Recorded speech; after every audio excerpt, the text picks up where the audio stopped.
রসুল বলছেন আমার আহলে বায়াত হলো নূহ নবীর কিস্তির মতন। বলবেন না আমার রাসূল এই নূহ নবীর কিস্তির সঙ্গে কেন তুলনা করছেন?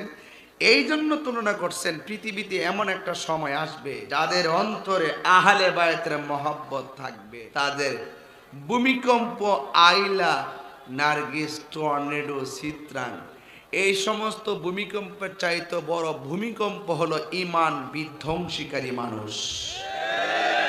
আসমানের উপরে ফেরেশতা আসেনি? কথা বলে না। কয়জন? অগণিত। কয়জন? অগণিত। এখানে একটা দলিল আছে,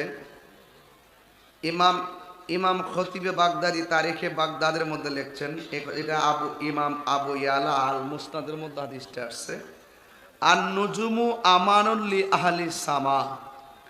আসমানেতে ফেরেশতা আছে, চতুর্থ আসমানে একটা নবী আছে, নাম কি? আছে তো, আছে কি না? আছে তো। কয় আসমানে যারা আছে ওই অধিবাসীদের জন্য তারকা হলো তাদের নিরাপত্তার কারণ। তারকা খুলে গেলে তারা পড়ে যাবে। আর ও আহলু বাইতি আমানুল লি উম্মতি, আর দুনিয়ার জমিনে আমার আহলে বায়াত হলো নিরাপত্তার কারণ। জোরে কন্যা সুবহানাল্লাহ। তাহলে আহলে বায়াতকে মহব্বত করতে হবে। এবার আসেন, কেন বলছি বোঝার দরকার আছে। আরেকটা হাদিস, রাসূল বলছেন ইয়া আইয়ুহান নাস ইন্নী তারাকতু ফীকুম মা ইন আখাযতুম বিহ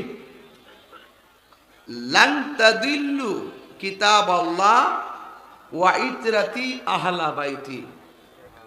রসুল বলছেন হে মানুষ, আমি তোমাদের কাছে দুইটা জিনিস রেখে যাচ্ছি, এই দুইটা জিনিস যদি তোমরা ধরে রাখো তাহলে লাং তাদিল্লু, নফি তাকিদ বলান্দার ফিল মুস্তাকবিল মারুফ, ভবিষ্যতে কোনো কাজ না হওয়াকে দৃঢ়তা বোঝায়। আমি কি বোঝাতে পেরেছি? কখনোই পথভ্রষ্ট হবে না যদি ওই দুইটা জিনিসকে ধরতে পারো। সেটা কি? একটা হলো কিতাব আল্লাহ, আরেকটা হলো ওয়া ইতরাতি আহলা বাইতি। একটা হলো আল্লাহর কোরআন, আরেকটা হলো আমার আহলে বায়াত। তাহলে আমি প্রথম ওয়াজ শুরু করছি কোরআন দিয়া, কি বুঝাইতে পারতেছি? এরপরে স্টেপটা নিলাম কি দিয়া? আহলে বায়াত দিয়া।